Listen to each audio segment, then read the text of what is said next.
Hi. I was going to make this next video a look at all the weapons we got to see in the beta, but it's been overwhelmingly obvious that A, that's just been very overdone, and B, what's not overdone seems to be anything resembling positive support for the beta testing. In fact, all the videos I've seen in my feed seem to be of a level of negativity that really doesn't accurately represent the actual state of Battlefield 2042, and while I like to take the good old dump on game devs and their shitty design as much as the next person, and in honesty, the original idea of this video was to be the comprehensive Battlefield roast, I think enough of the actual problems have been covered for now, while others seem to have been pulled out the asses of creators who just want to stir up the pot a bit. I'm talking videos in their thumbnails telling you anything between it's not ready, I mean no shit it's a beta, to it's in trouble, which is sort of fair, to it's a complete disaster, okay, to don't buy this game, to wow, never buy another Battlefield game ever again, it will never be good, Battlefield is cancelled. Like genuinely, did I happen to install a completely different version of this game, or did everyone on the face of the planet experience some form of amnesia leading to them forgetting about the meaning of the word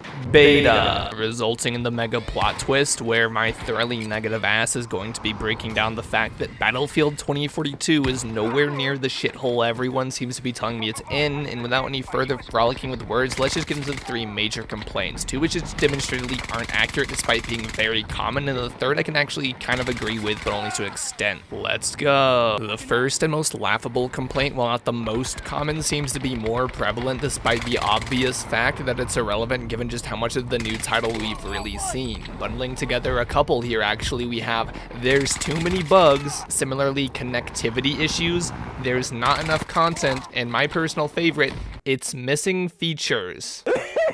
One word, it's big, two syllables, here it comes, beta. This probably kicks off the biggest point this video has to make. The majority of issues people are citing seem to branch off the fact that the version of the game we saw is just being taken at face value as the game. Every title is, I didn't like Battlefield 6, you won't like Battlefield 6, Battlefield 6 is no good, and all of these statements are literally false. You didn't dislike Battlefield 2042, you disliked the 2042 beta.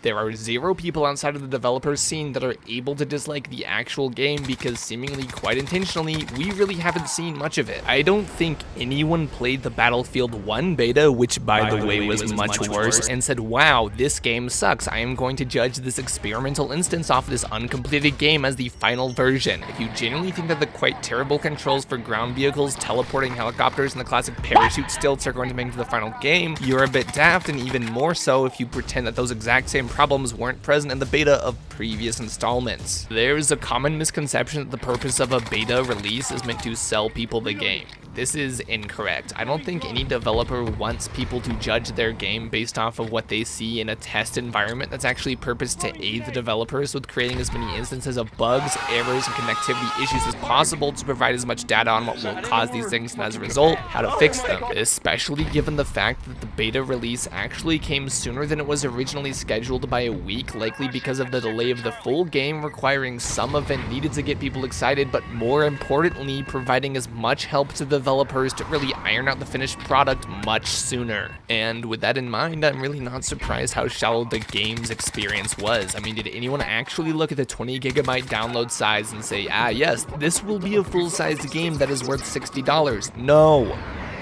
Nobody said that. The beta consists of just enough operators, features, guns, vehicles, and one map to create an environment which could roughly simulate the instance of a match in a full game and allow the devs to reference it. I am not surprised that features like damage indication, extensive kill feeds, and scoreboards got benched in favor of, for now, testing the actual core elements like, I don't know, guns. And I am certainly not surprised that bugs of all things exist. And if anyone is telling you that this is the finished product and that this game won't please the fans based off their 12 hours in a test instance, they are lying to you and they know it. Next, second point which I can sympathize a little more with would of course be that Battlefield 2042 has no identity. Put it another way, it's not Battlefield.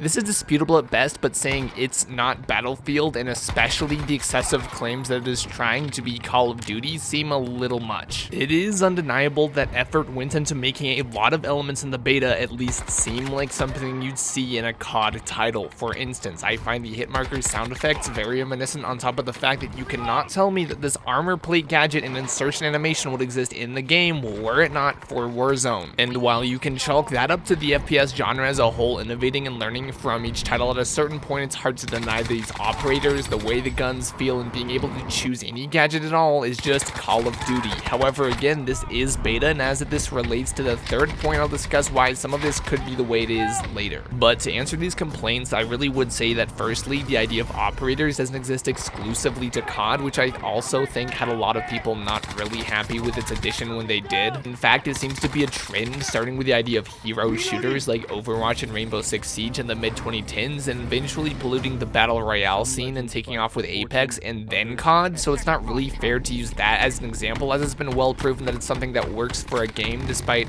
never really actually making sense. Secondly, you can't tell me a lot of the shit in this game just isn't the most Battlefield thing ever. This title has always been about letting the players do the most horrendously obscene and radical technical things. The trailer literally features a Rendazuke, and that's just the tip of the whole ass iceberg. People have been doing the dumbest things with the grapple launcher on top of the classic putting bombs on literally anything that moves and somehow landing kills. You can't tell me these objectives and this destruction, the whole map design, especially the insane evolution, just isn't Battlefield. That's just the end of the argument. It just really feels like people are stepping over all of that and getting right to the couple of things that are like COD, as if this is a middle schooler who's learning about compare and contrast essays. It's a little bit exaggerated and certainly a more simplified way of viewing the contents of the game.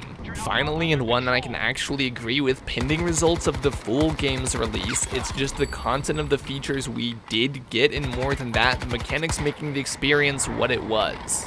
Basically, the character system is a huge concern to some people, and ignoring half the audience who do so for the wrong reason as previously discussed, the intellectuals who worry about what the heroes are doing to the way the game plays do make some very good points, and I cannot help but agree. Namely, the fact that specified classes are absent, combined with the ability of any character to equip any item, resulting in a staggering loss of team play dynamics. Sure, each character falls into a subsect of what their unique gadget does, contributing to any game scenario, but given the ability to carry any gun or gizmo with you, there is no longer incentive to work together. Formerly, you learned to play nice and ask the support guy for ammo, and the medic for a res, and the engineer could heal your tank, and the recon was fucking useless. But what we've seen is just the results of when you take away the unique roles people actually play. There aren't even voice lines to request any sort of support yet, and with no way to determine whether your squad or any given player for that matter has medical or ammunition supplies to help you, every match is a game of equipping what you need for your build and just not being able to cooperate or rely on other people to form a team more powerful than any individual player. This is a problem, and in the state that the beta was in, it robs Battlefield of the major factor which differentiates its identity from its counterparts, because at the end of the day, a match may have way more players than the Call of Duty, but we're still running around like stupid little shits. But given that, again, beta, it's not actually certain that the final product will turn out to be this way, or even that it was ever meant to be. Humor me for an example. If, say, Canadian Soy Boy is supposed to be similar to an engineer, then only he has access to the repair tool and anti-vehicular launchers like the Stinger and Carl Gustav. Of the 4 playable operators, assuming they all played equally, you just quartered your ability to test those assets because only 25% of players can even use them at any given time. And that's a really generous estimate given the fact that some operators really just didn't get a lot of play, so it probably from a developer standpoint makes a lot more sense to feature every utility under every operator in the beta. Like, I would bet this recon sensor thing ends up being exclusive for the more recon oriented operators, and every operator isn't get a missile launcher in the full release at least, but of course it's only speculation and we already know there isn't supposed to be a limit on what your gun can be, making my opinion on the subject entirely depend on how the actual full game manages these systems. The good news is that this is probably the largest actual complaint I've seen that they can reasonably fix even before launch. No, they aren't going to roll back the operators given how much work they've almost certainly put into everyone already, unfortunately.